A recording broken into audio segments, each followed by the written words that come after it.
Yeah, this is Matt Philleo here in the studio at Artisan Forge Studios in Eau Claire. Just wanted to show you today how I set up a pallet.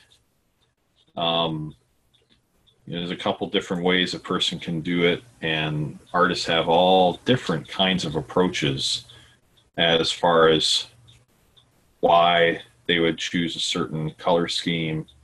But I'm going to show you what I do. And so anyway, for me, the first step is to set up your pallet. What I do is I use aluminum foil, cover over my whole pallet. So I have something that's impervious to water and it's very easily removable when I need to switch it out when it gets filled up with color.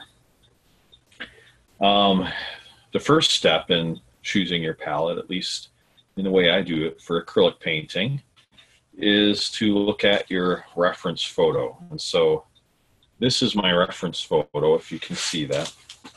So this is a picture of 5 loaves and 2 fishes. I'll show it to you a little closer here. And this is a painting I'm doing, a still life, for a book cover illustration.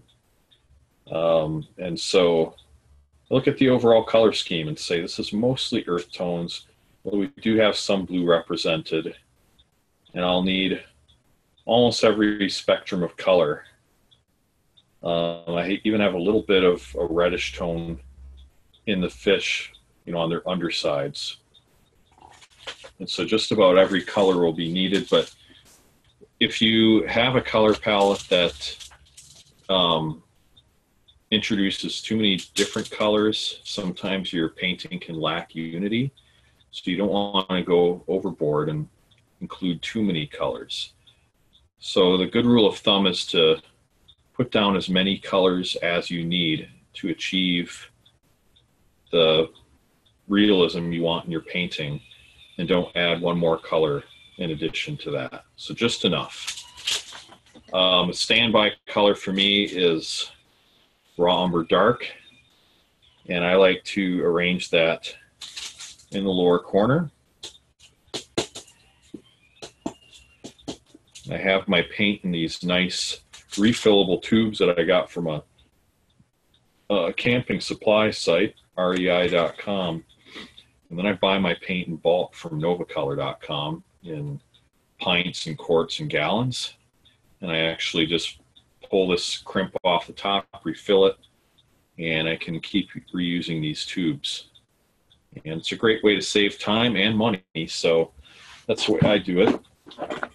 Now, start off with raw umber dark, and burnt umber is another nice color to use. It's like raw umber dark, but just a little lighter. So we'll add that, if you can see that right in the corner. So we'll have a tub over here. And after that, I'll shift to burnt sienna.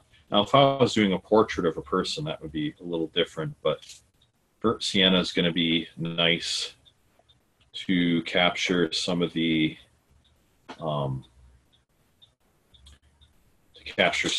golden tones and areas in the bread. I'm going to switch this over so you can see that.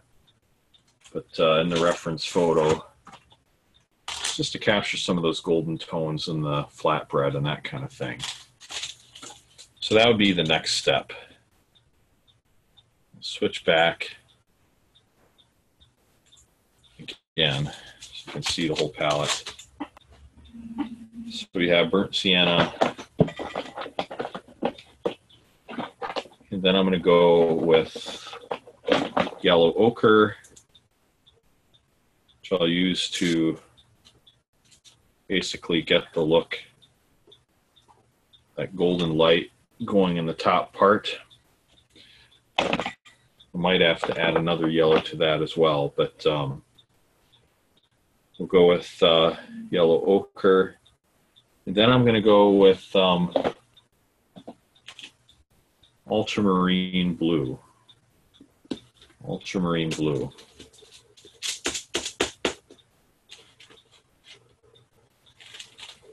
Ultramarine Blue. I'm getting a little low on this, but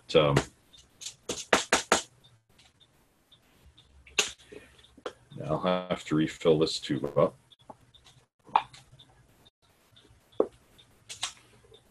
Ultramarine Blue will be used for the grass, for the shadows on the cloth, as well as the shadows in the fish.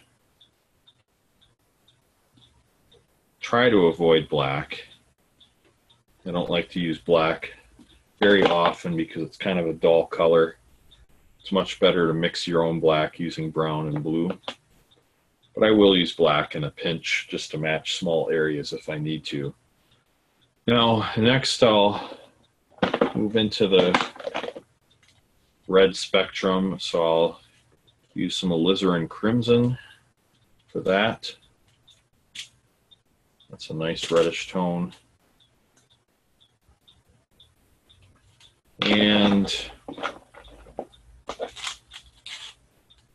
that should be about all I'll need for that. I might need some Indian yellow for the highlights on the flatbread. Use it if I need it. If I can avoid using it, I will. This might give me a little more continuity in the color scheme to avoid it.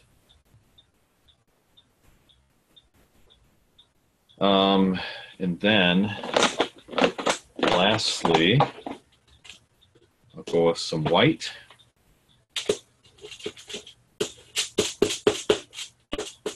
Get a little low on that as well. I'll have to refill that. There's my white. And that's it. That's going to be my palette for this painting. Now, it's possible that I didn't even have to select this burn umber. Might have gotten away with that. So let's see if I can avoid using it during the process. But it's good to keep your palette as simple as possible, just to have that color harmony, and then to be able to kind of mix your own colors is a good exercise as well. After I have all the colors arrayed like this, then I go and put down some matte medium, usually about right here, and I get to work.